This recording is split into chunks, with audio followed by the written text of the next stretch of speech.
Le système nerveux central. Le cervelet. Le cervelet est un centre nerveux régulateur de la fonction motrice, au sens large, mouvement plus posture plus équilibre. Il reçoit des informations de tous les segments du névrax, moelle épinière, tronc cérébral, cerveau. Il traite ces informations pour donner, au programme moteur du mouvement, une organisation chronologique et somatotopique, organisation temporospatiale. Il assure ainsi la régulation des activités musculaires du mouvement volontaire global. Des activités musculaires toniques de la posture. Des activités musculaires réflexes du maintien de l'équilibre. Situation du cervelet. Il est placé dans la fosse crânienne postérieure ou fosse cérébelleuse de la boîte crânienne. En arrière du tronc cérébral, limité en haut par la tente du cervelet et en bas par l'écaille de l'occipital. Il est disposé sous une forte toile fibreuse dépendant de la dure-mère et appelée la tente du cervelet. Pour lui-même, il est recouvert par les trois méninges classiques. Il est entouré par l'espace sous-arachnoïdien contenant le liquide céphalorachidien. Autour du cervelet, cet espace constitue des cavités plus vastes appelées citernes. Dimension poids, 140-150 grammes. Diamètre, transversal, 8-10 cm. Point vertical, 6-7 cm. Sagittal, 5-6 cm. Morphologie. Il présente à décrire trois faces. Face supérieure, répond à la tente du cervelet. Face inférieure, repose sur les fosses cérébelleuses occipitales. Face antérieure, regardant la face postérieure du tronc cérébral auquel elle est unie par les pédoncules cérébelleux. Configuration externe. Le cervelet a un aspect lamelleux en forme de papillon présentant trois lobes, mieux visibles sur une vue supérieure. Le vermis, saillie médiane allongée d'avant en arrière. Les hémisphères cérébelleux, au nombre de 2 situés de part et d'autre du vermis. La surface du cervelet est parcourue par un grand nombre de sillons dirigés transversalement sur le vermis et les hémisphères cérébelleux. Ces sillons divisent le cervelet en lobes, lobules, lames et lamelles. Structure du cervelet. Le cervelet est formé par la substance grise et la substance blanche. La substance grise, elle est répartie en deux endroits, la surface du cervelet sous la forme d'un cortex cérébelleux. À l'intérieur sous forme de noyaux gris centraux, noyaux dentelés, noyaux du toit, globulus et embolus. La substance blanche, elle se dispose autour des noyaux gris centraux, sous le cortex. Secteur fonctionnel. On distingue dans le cervelet 3 secteurs différents auxquels reviennent des fonctions différentes qui sont. L'archéocérébellum, c'est le centre de l'équilibre et la notion de la pesanteur. Le paléocérébellum. Il participe aux régulations des activités musculaires de la posture par adaptation du tonus musculaire. Le néocérébellum, il assure la régulation et la coordination des mouvements. Cette segmentation fonctionnelle est calquée sur le développement embryologique.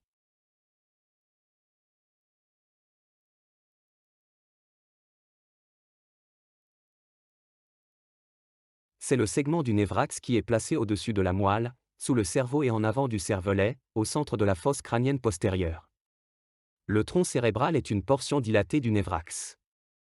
Il présente à décrire 3 parties qui sont, de bas en haut, la moelle allongée, bulbe rachidien. Le pont de Varol, protubérance annulaire. Mésencéphale, pédoncules cérébraux. Le bulbe rachidien ou moelle allongée, son anatomie ressemble à la moelle épinière placée juste en dessous de lui. La protubérance annulaire ou pont, elle a la forme d'un gros bourrelet transversal antérieur. Les pédoncules cérébraux ou mésencéphales, ce sont 2 masses qui s'écartent et se dirigent chacune vers un hémisphère cérébral, délimitant un espace triangulaire, le 4 degrés ventricule. Le 4e ventricule, c'est une cavité losangique à grand axe longitudinal. Il est situé sur la face postérieure du tronc cérébral. Il fait partie du système ventriculaire qui contient le LCR intraencéphalique. Structure du tronc cérébral. Le tronc cérébral est constitué par des corps cellulaires formant la substance grise et des voies de conduction constituant la substance blanche. Substance blanche, fibres myélinisées qui servent de liaison entre la moelle épinière et les structures supérieures. Substance grise, activité réflexe. Centre de contrôle respiratoire. Centre cardiovasculaire. Déglutition et vomissement. Réflexes auditifs et visuels. L'émergence des nerfs crâniens. Le tronc cérébral est le lieu d'origine de presque tous les nerfs crâniens à l'exception de deux nerfs, nerf optique 2 et nerf olfactif I, qui émergent du cerveau. Au niveau de l'étage bulbaire, nerf grand hypoglosse 12. Nerf spinal 11. Nerf pneumogastrique ou vagus. Nerf glossopharyngien 9. Nerf oculomoteur externe 6. Nerf facial 7. Nerf auditif ou cochléo-vestibulaire 8. Au niveau de l'étage protubérantiel, nerf trijumeau V. Au niveau mésencéphalique, nerf oculomoteur commun 3. Nerf pathétique 4.